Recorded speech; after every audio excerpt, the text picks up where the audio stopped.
ওম নমঃ শিবায়। আজকের মহাবাক্যের তারিখ ৩রা জুন ১৯৬৭। প্রিয় বাচ্চারা, বাবা বাচ্চাদের বোঝান যে এই পুরনো দুনিয়ার থেকে মমত্ব মিটিয়ে দাও।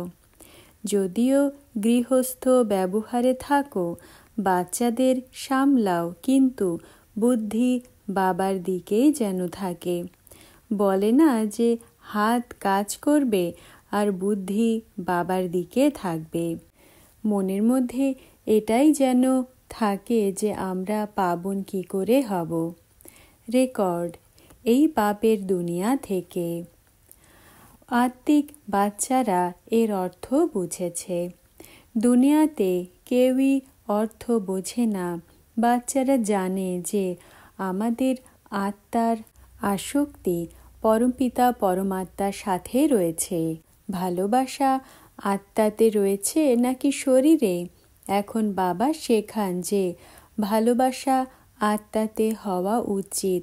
শরীর তো বিনাশ হয়ে যাবে। ভালোবাসা আত্মার সাথেই রয়েছে। এখন বাবা শেখান যে তোমাদের ভালোবাসা পরমাত্মা বাবার সাথে হওয়া উচিত, শরীরের সাথে নয়। আত্মাই নিজের বাবাকে আহ্বান করে যে পুণ্যাত্মাদের দুনিয়াতে নিয়ে চলো।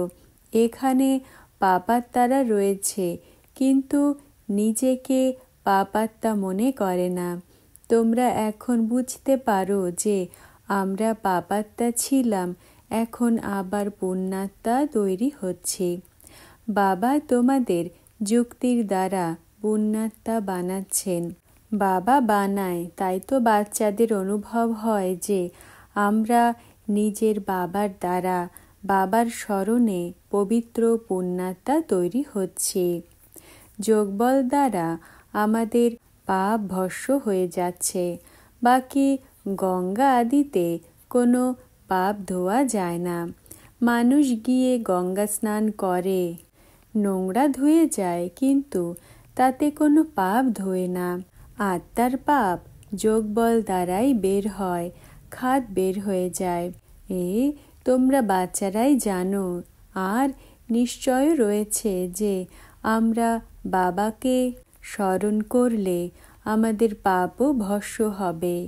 নিশ্চয় রয়েছে, তাহলে পুরুষার্থ করা উচিত, তাই না? এই পুরুষার্থে মায়া অনেক বিঘ্ন দেয়।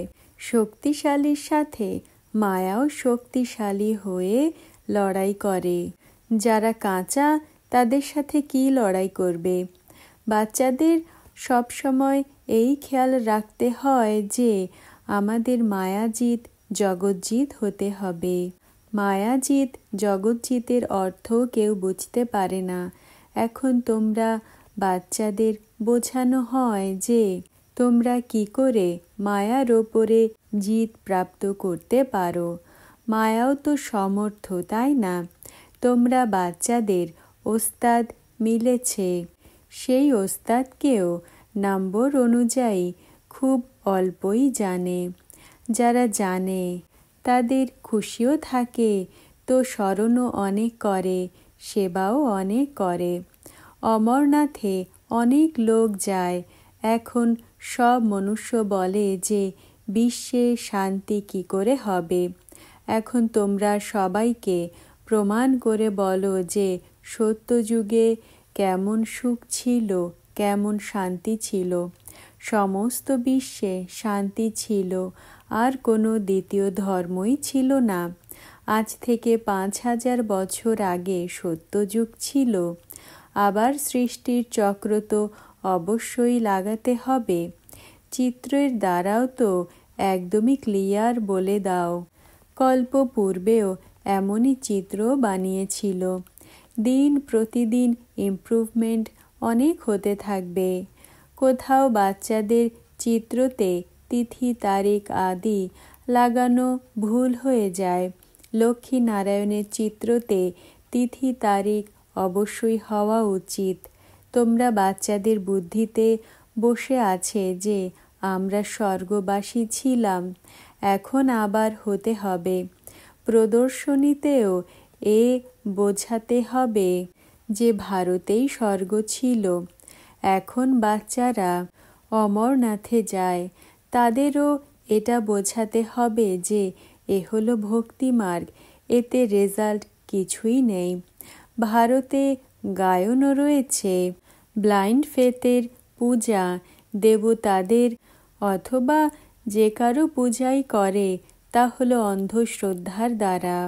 বোঝে না কিছুই, জানে না কিছুই যে আমরা কার পূজা করি। এতে আবার আমরা কি পাব? সৎসঙ্গে যায়, বেদ শাস্ত্র শোনে, তারপর কি হয়? এইসব অন্ধশ্রদ্ধা হলো না? কিন্তু কি মিলবে তা কিছুই জানা নেই। এখন তোমরা বুঝতে পারো যে ভক্তি মার্গে নিচে নেমেই এসেছে, আর এই ভক্তি মার্গের শাস্ত্র বৃদ্ধি পেতেই থাকে। কত শাস্ত্র পড়ে, অহংকার কত রয়েছে যে আমরা তো শাস্ত্রের অথরিটি। তারা হলো ভক্তির অথরিটি, তোমরা হলে জ্ঞানের অথরিটি। বাবার দ্বারা তোমরা জ্ঞানের অথরিটি হয়েছ। ভক্তি এখন সমাপ্ত হয়ে যায়। সত্যযুগ ত্রেতাতে ভক্তি থোড়াই হয়, পরবর্তীতে আধা কল্প ভক্তি চলে। এও এখন তোমরা বাচ্চারাই বুঝতে পারো। আধা কল্প পরে রাবণ রাজ্য শুরু হয়। সমস্ত খেলা তোমরা ভারতবাসীদের পরেই রয়েছে।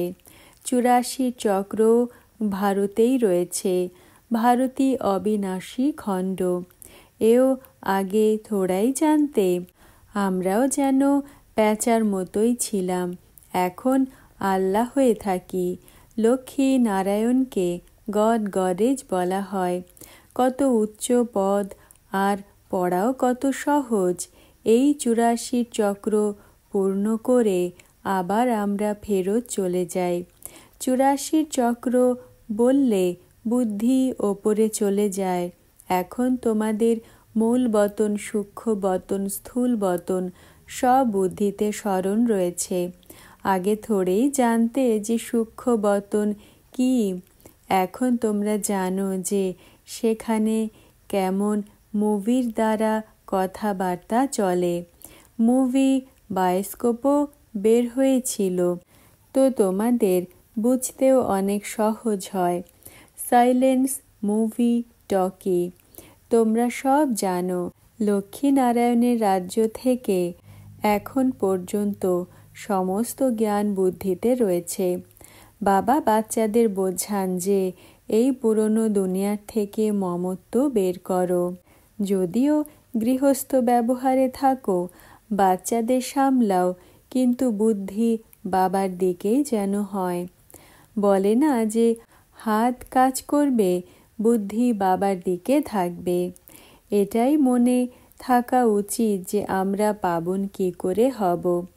বাচ্চাদের খাওয়া দাওয়া স্নান করাতে হবে, বুদ্ধিতে বাবাকে স্মরণ করতে হবে।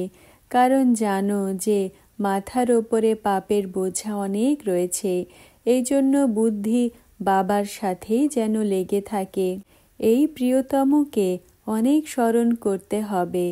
প্রিয়তম বাবা তো সব আত্মাদের বলেন যে আমি বাবাকে স্মরণ করো। এই পাঠ যা এখন চলছে আবার 5000 বছর পরে চলবে। বাবা কত সহজ যুক্তি বলে দেন, কোনো কষ্ট নেই। কেউ বলে যে আমরা তো এটা করতে পারি না, আমার তো অনেক কষ্ট অনুভব হয়, স্মরণের যাত্রা অনেক কঠিন। আরে তোমরা বাবাকে স্মরণ করতে পারো না? বাবাকে থোড়াই ভুলতে হয়। বাবাকে তো ভালোভাবে স্মরণ করতে হবে, তখন বিকর্ম বিনাশ হবে, তখন তোমরা হেলদি হবে, না হলে তো হবে না। তোমাদের রায় অনেক ভালো মেলে। বাবা বলেন যে আমি গ্যারান্টি করি যে এই যোগবলের দ্বারা তোমরা 21 জন্ম পর্যন্ত কখনোই রোগী হবে না। শুধুমাত্র বাবাকে স্মরণ করো, কত সহজ যুক্তি। ভক্তি মার্গে স্মরণ করতে না জেনে এখন বাবা বসে বোঝান। তোমরাও বুঝতে পারো, কল্প পূর্বেও বাবা আমাদের কাছে এসেছিল পুরুষার্থ করতে। পাক্কা নিশ্চয় হয়ে গেছে, আমরাই রাজ্য করতাম, আবার আমরাই হারিয়েছি। এখন আবার বাবা এসেছেন। বাবা বলেন যে আমাকে স্মরণ করো আর রাজত্বকে স্মরণ করো। মন মনা ভব, অন্তে সেই গতি হয়ে যাবে। আমরা ঘরে চলে যাব। এখন নাটক পূর্ণ হয়, এখন ঘরে ফেরত যেতে হবে। বাবা এসেছেন সবাইকে ফেরত নিয়ে যেতে। মহাবাক্যের শেষের অংশ পরবর্তী ভিডিওতে আপলোড করা হবে। ওম নমঃ শিবায়।